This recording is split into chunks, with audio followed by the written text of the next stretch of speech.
paz da parte de nosso Senhor e Salvador Jesus Cristo, amém?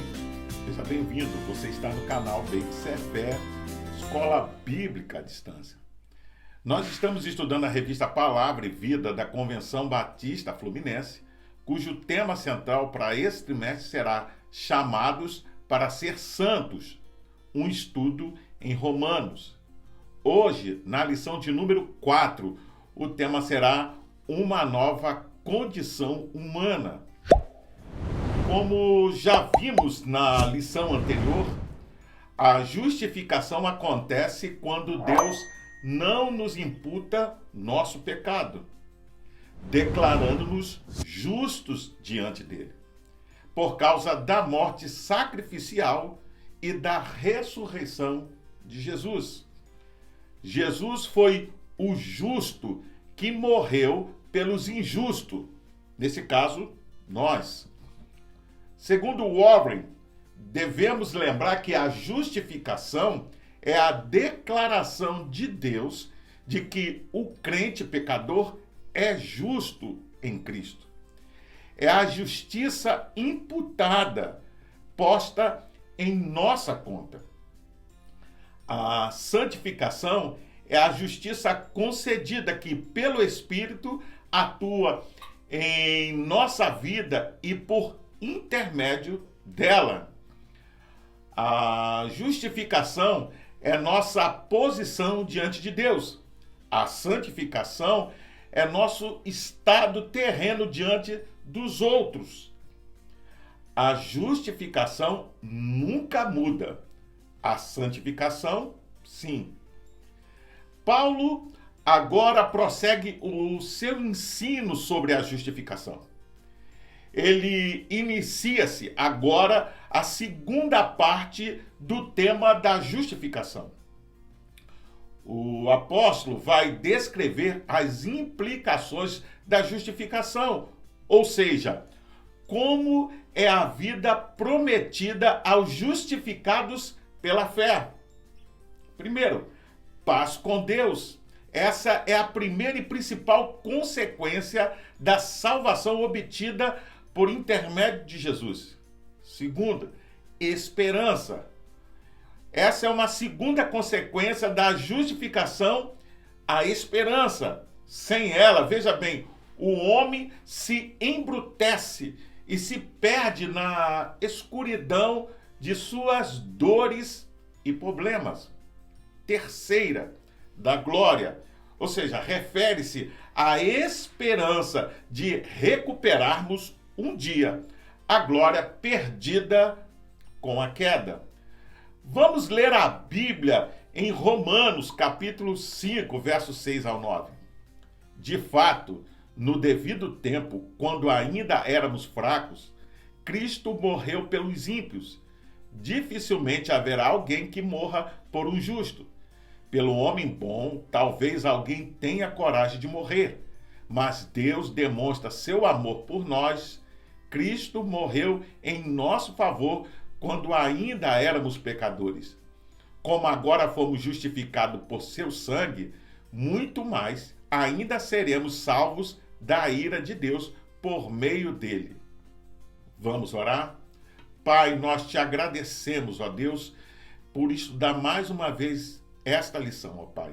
Te pedimos a tua bênção, que o Senhor possa iluminar a nossa mente. Obrigado, ó Pai, por ter nos tornado justos através do sacrifício do teu Filho. Muito obrigado por tudo, em nome de Jesus. Amém.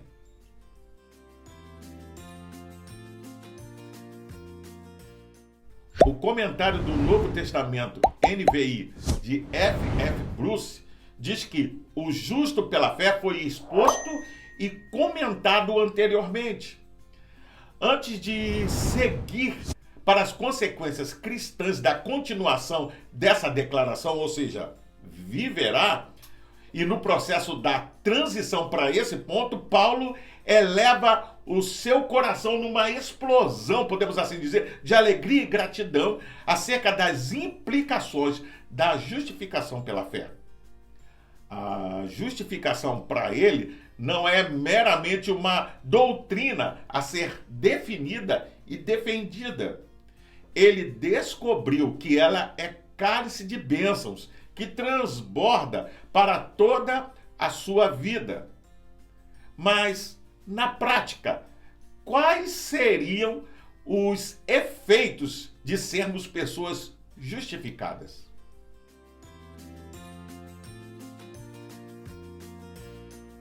Em primeiro lugar, Paulo afirma que depois que fomos justificados por meio da fé em Cristo Jesus, estamos em paz com Deus. Você pode conferir isso em Romanos capítulo 5, verso 1.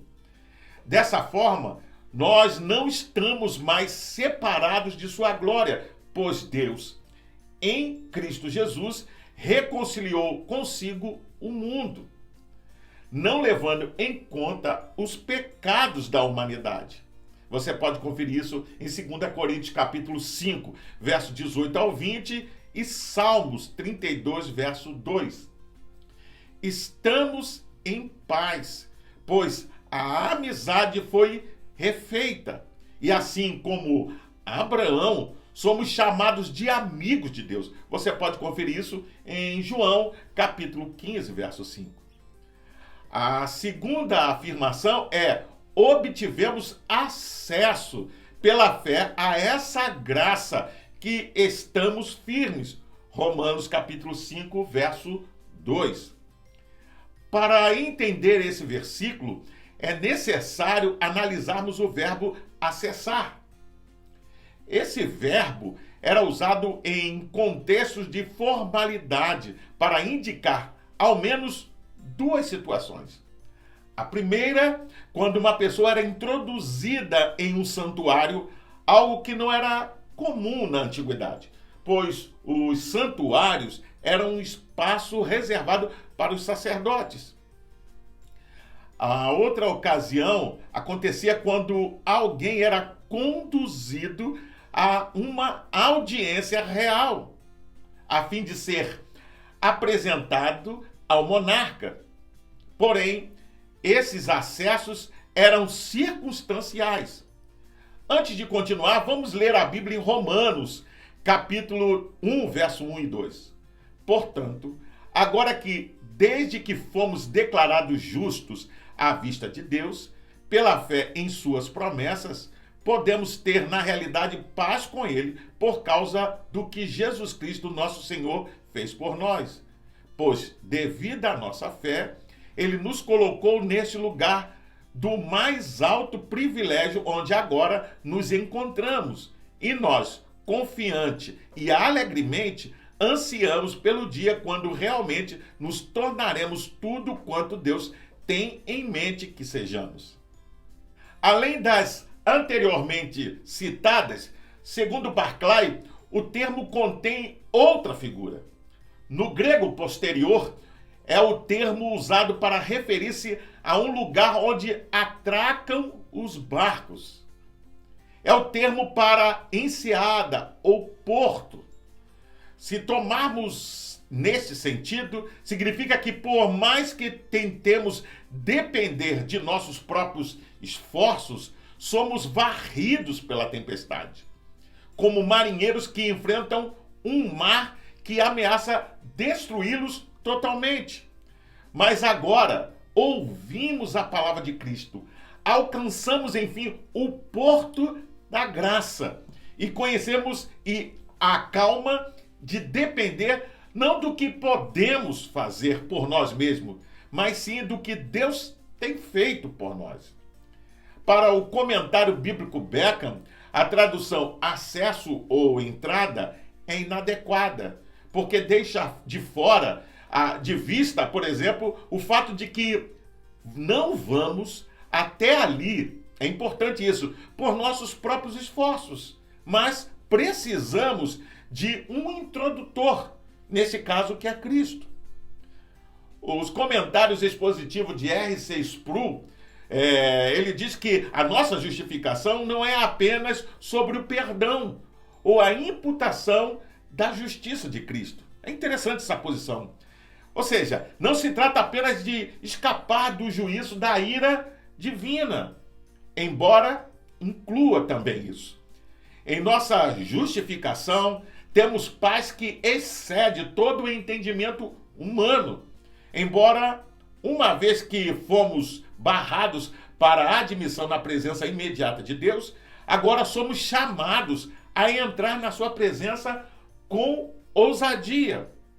Veja, no entanto, há uma diferença entre ousadia e arrogância.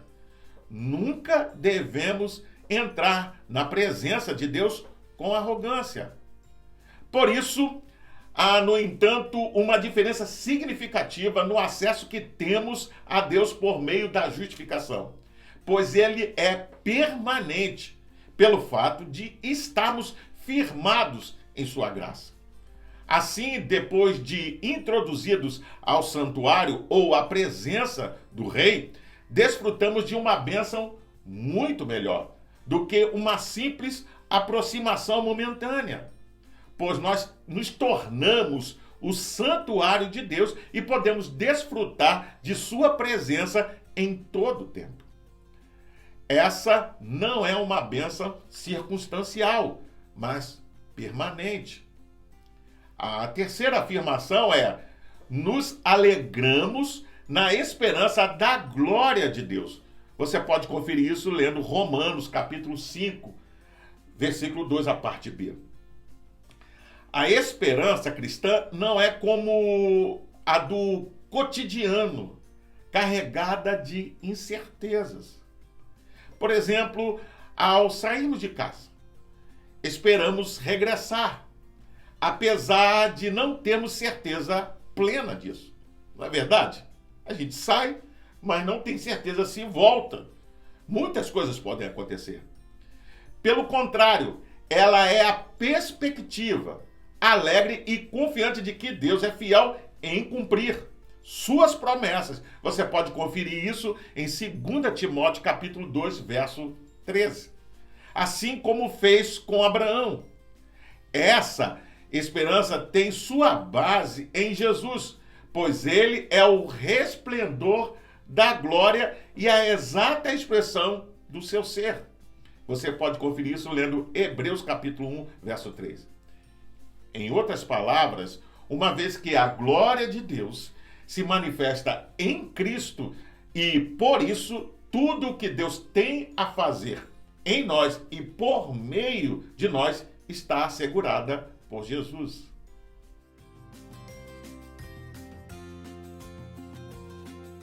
Paulo novamente diz: alegrem-se, Romanos capítulo 5, verso 3.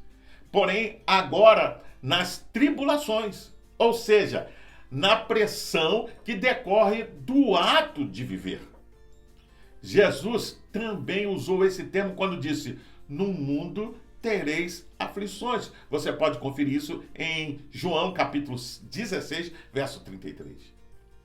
Mas qual é o motivo pelo qual o apóstolo nos orienta a ter alegria nas tribulações? Paulo, com certeza, não está nos ensinando a termos prazer no sofrimento. Muito pelo contrário. Nem que Deus espera isso de nós. Ele está orientando a encarar a vida em uma nova perspectiva. Se antes a pressão da vida era encarregada como um castigo divino, hoje estamos em paz com Deus. Se era encarada com desânimo, agora, como Jesus ensinou, temos bom ânimo. Você pode conferir isso em João capítulo 16, verso 33. Se era vista com falta de significado, atualmente com a expectativa do crescimento, pois a tribulação produz perseverança, que é a capacidade de ser resiliente. Isto é, a convicção de que as dificuldades podem ser superadas. Vamos ler a Bíblia em Romanos, capítulo 5, verso 3 ao 5. Podemos nos alegrar igualmente quando nos encontramos diante de problemas e lutas, pois sabemos que tudo isto é bom para nós. Ajuda-nos a aprender a ser pacientes. E a paciência desenvolve em nós a força de caráter. e nos ajuda a confiar mais em Deus cada vez que a utilizamos, até que finalmente a nossa esperança e a nossa fé fiquem fortes e sólidas. Então, quando isso acontecer, poderemos sempre erguer a cabeça, seja lá o que for que aconteça, e saber que tudo vai bem, pois conheceremos quanto Deus nos ama. Sentiremos também este seu amor afetuoso em todo o nosso ser, pois Deus nos deu o Espírito Santo para encher nossos corações com seu amor. Os comentários expositivos de R.C. Sproul diz que, em outro lugar, Paulo nos diz que a tríade de virtudes cristãs consiste de fé, esperança e amor. E o maior desse é o amor. Você pode ver isso em 1 Coríntios capítulo 13, verso 13. A palavra esperança, no grego, é um dos termos mais ricos que encontramos em qualquer lugar do Novo Testamento. É o dom que Deus dá a cada pessoa justificados pela fé. É uma esperança que difere radicalmente nossa compreensão normal da esperança. A Bíblia descreve a esperança como uma metáfora. A esperança é a âncora de nossa alma. Nossas almas não são levadas em rodas por todo o vento de doutrina. Isso mesmo. Temos estabilidade em nossas vidas, porque por meio da tempestade, ou até no meio da tempestade, há uma âncora. E essa âncora é a esperança de que Deus, através do seu Espírito Santo derramado em nossos corações, nos guarda. É uma esperança que traz consigo a garantia de Deus. É uma esperança que não pode falhar. Veja, essas são as três coisas que Paulo nos diz que são o fruto de nossa justificação: paz com Deus, o acesso à sua presença e a esperança da sua glória, que é derramado em nossos corações. Como consequência, a perseverança produz um caráter aprovado. Esse termo era utilizado para metais que eram purificados pelo fogo para que fossem limpos das impurezas. Por isso, podemos afirmar que quando enfrentamos as pressões da vida com paciência, saímos dela melhores. Isso mesmo, e mais perto de Deus. E, por fim, voltamos à esperança e ela não pode nos decepcionar. Por quê? Deus derramou seu amor em nossos corações por meio do Espírito Santo que ele nos concedeu. Você pode conferir isso lendo Romanos capítulo 5, verso 15. Isto é, ele nos selou como sua propriedade e pôs o seu Espírito em nossos corações como garantia do que está por vir. Você pode conferir isso lendo em 2 Coríntios capítulo 1, verso 22. O fato de Jesus morrer por nós quando éramos pecadores e ímpios, de fato, é a maior demonstração de amor de Deus por nós. Ser pecador e ímpio significa estar em um estado de rebeldia e falta de dependência de Deus, ou seja, éramos inimigos de Deus. É como se disséssemos para ele: não precisamos de você. Mesmo na qualidade de inimigos e afastados dele, Deus se compadeceu de nós e nos justificou pelo sangue de Jesus e nos reconciliou pela sua morte. Razão porque estamos salvos de sua ira e devemos nos alegrar. Você pode conferir isso lendo Romanos capítulo 5, versos 6 a 11.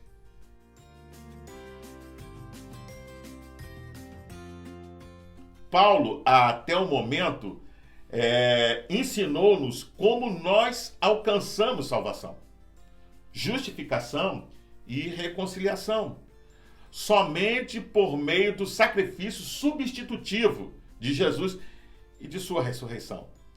Nós, com certeza, só podemos nos aproximar de Deus por sua graça. Mas surge uma dúvida. Por que a morte substitutiva de um único homem tem efeito sobre todos nós que cremos? Aqui estamos diante da doutrina da solidariedade da raça. Esse ensinamento, por assim dizer, tem a ver com a forma como um judeu se via dentro da sociedade, pois ele nunca se considerava como um indivíduo, mas se via como pertencente a um clã, a uma família, uma nação. E além daquela sociedade, ele não tinha verdadeira existência. Logo, o pecado de um era o pecado de todos. A justiça de um era a justiça de todos. Antes de continuar, vamos ler a Bíblia em Romanos, capítulo 5, verso 12 ao 14. Portanto, da mesma forma como o pecado entrou no mundo por um homem, e pelo pecado a morte, assim também a morte veio a todos os homens, porque todos pecaram. Pois antes de ser dada a lei, o pecado já estava no mundo. Mas o pecado não é levado em conta quando não existe lei. Todavia, a morte reinou desde o tempo de Adão até o de Moisés, mesmo sobre aqueles que não cometeram pecado semelhante à transgressão de Adão, o qual era um tipo daquele que haveria de vir. Para Barclay, não há nenhuma passagem no Novo Testamento que tenha tido tanta influência sobre a teologia como esta. E não há uma passagem que seja tão difícil de entender para a mente moderna. É difícil porque Paulo se expressa de um modo difícil. Podemos ver, por exemplo, que a primeira oração, tendo começado, nunca termina, mas sim se perde no ar, enquanto Paulo persegue uma outra ideia lateral. Mas ainda é difícil, porque está pensando e escrevendo, podemos assim dizer, em termos que eram familiares para os judeus e perfeitamente compreensíveis para eles, mas que não são familiares para nós. Barclay continua e diz que se puséssemos o pensamento desta passagem em uma só oração, a qual de fato seria o que Paulo se propôs a escrever desde o começo e que deixou de lado, seria esta: pelo pecado de Adão, todos os homens chegaram a ser pecadores e alienados de Deus. Pela justiça de Jesus Cristo, todos os homens chegaram a ser justos e foram restaurados a uma correta relação com Deus. Paulo, de fato, diz isto muito mais claramente em 1 Coríntios, capítulo 15, verso 21 e 22. Visto que a morte veio por um homem, também por um homem veio a ressurreição dos mortos. Porque assim como em Adão todos morreram, assim também todos seremos vivificados em Cristo. Talvez por isso é que seja tão difícil para nós compreender o que Paulo diz.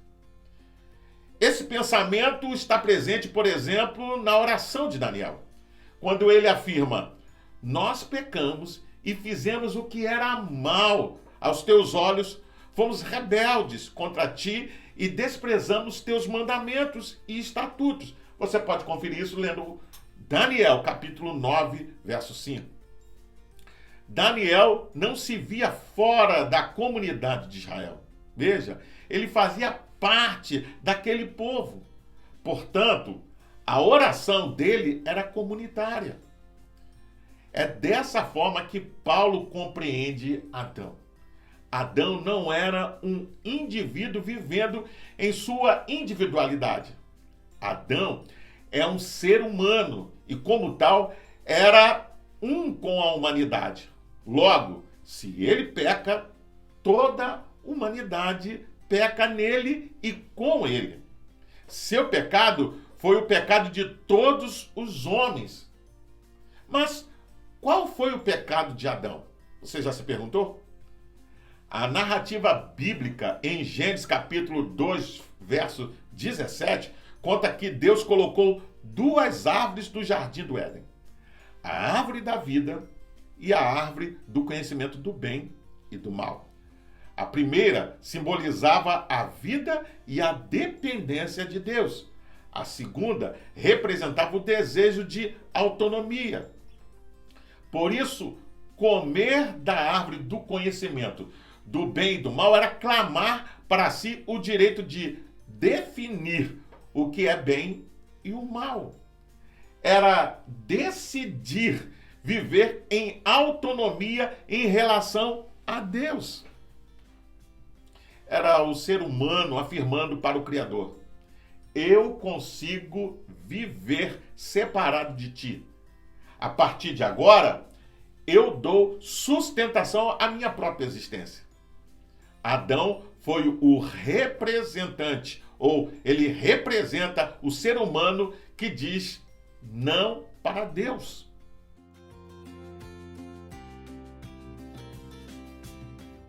Por fim, o problema é que a humanidade não tem vida em si. Ela não consegue sustentar a própria existência, pois nada existe fora de Deus. Pois nele vivemos, nos movemos e existimos. Você pode conferir Atos dos Apóstolos, capítulo 17, versículo 28. O resultado da autonomia do pecado foi a morte. Não há vida quando estamos separados de Deus. A humanidade foi criada boa, veja, porém sua condição mudou. O pecado não é a natureza do homem, pois o ser humano foi criado à imagem e semelhança de Deus. Você pode conferir isso em Gênesis capítulo 1, verso 26 a 27. O pecado tem a ver com a condição em que o homem entrou por conta da sua desobediência. Todavia, esse conceito que pode ser empregado para produzir tamanha desesperança no ser humano pode ser usado também ou utilizado de maneira inversa. Se por causa do pecado de um homem veio a morte e a condenação, por um ato de justiça de Cristo, a culpa foi removida e a vida trazida a todos aqueles que creem nele. O argumento paulino é de que, da mesma forma que a humanidade foi solidária com Adão, por consequência, herdou, essa condenação e morte, ela também é solidária com Cristo. E por isso, perdoada para a vida. Mesmo depois da lei mostrar a gravidade do pecado, tornando a culpa ainda maior, esta graça de Cristo ultrapassa a condenação da lei. Pois não há comparação entre a dádiva e a transgressão. Você pode ver isso em Romanos capítulo 5, verso 15. De acordo com esse texto de Romanos, o alcance da graça superabundante trazida por Jesus é muito maior do que a condenação trazida por Adão, para todos os que depositam sua fé em Jesus. Você pode ver isso em Romanos capítulo 5, verso 17 e o 20. Eu finalizo perguntando: você entende que por sermos justificados, estamos em paz com Deus? Você se alegra na esperança e nas tribulações? Você consegue aplicar o conceito de solidariedade em suas relações humanas? E aí, você se vê um com o próximo? Eu convido você a fazer a leitura diária que vai de segunda até domingo, onde você vai encontrar diversos textos que vão te ajudar a entender e a compreender melhor essa lição. Você pode também baixar a revista Palavra e Vida da Convenção Batista Fluminense. Basta acessar o link que vai estar na descrição desse vídeo. Você entra, se cadastra e baixa para o seu tablet, celular ou computador. E não só vai poder rever essa lição, mas acompanhar futuras lições. Pois bem, eu sou o pastor Carlos Guerra e você está no canal Beit Sefer, Escola Bíblica à Distância. Hoje nós estudamos a lição de número 4 e o tema foi uma nova condição humana. Gostaria ainda de deixar uma palavra de recomendação a todos aqueles que frequentam o canal, mas ainda não participam de nenhuma igreja cristã. Procure uma igreja evangélica que prega genuinamente a palavra de Deus e faça uma visita. Sem dúvida, você vai se sentir bem e vai ser bem recebido. Para se inscrever, é rápido, basta clicar aqui embaixo. Dá um gostei, faça um comentário sobre essa lição, deixe a sua opinião. Não esqueça de acionar o sininho para receber as futuras notificações. Compartilhe com seus contatos nas suas redes sociais para que mais e mais pessoas tenham acesso ao conteúdo dessa lição. Você também pode acessar essa lição acessando e ouvindo o seu podcast preferido. Até o próximo encontro. Nos vemos em breve. Fique na paz. Deus te abençoe.